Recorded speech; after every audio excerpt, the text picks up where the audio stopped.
Hello friends, எல்லாரும் எப்படி இருக்கிறீங்க? అందరూ బాగున్నారా?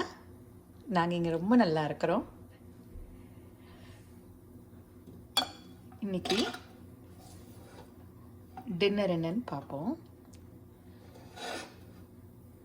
இங்கே ரொம்ப மழையாக இருக்குது, குளிரும் ஜாஸ்தியாகிடுச்சு. வீட்லேயே யாருக்கும் உடம்பு நல்லா இல்லை. ஸோ அதனால் கொஞ்சம் த்ரோட்டுக்கு இதமாக இருக்கும்னு நைட்டு மிளகு ரசம் தான். பட் மிளகு ரசத்தில் கொஞ்சம் ஜிஞ்சர் தூக்கலாக போட்டு வச்சது. ஸோ ஜிஞ்சர் ரசம் சொல்லுவோம்.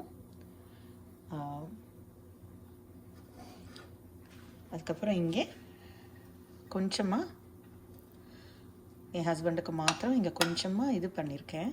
புடலங்காய் பொரியல், தேங்காய் போட்ட பொரியல், அப்புறம் சாதம். சைடுக்கு கொஞ்சம் அப்பளம் வச்சுப்போம். அவ்வளோதாங்க, ஒரு simple rainy day dinner menu. இது கூட கொஞ்சம் சாதம். இந்த வீடியோ உங்களுக்கு பிடிச்சிருந்துன்னு லைக் பண்ணுங்கள், ஷேர் பண்ணுங்கள், சப்ஸ்கிரைப் பண்ணுங்கள். இந்த மாதிரி நாளைக்கு மெனுவோட சீக்கிரமாகவே ஒரு வீடியோவில் பார்ப்போம். தேங்க்யூ.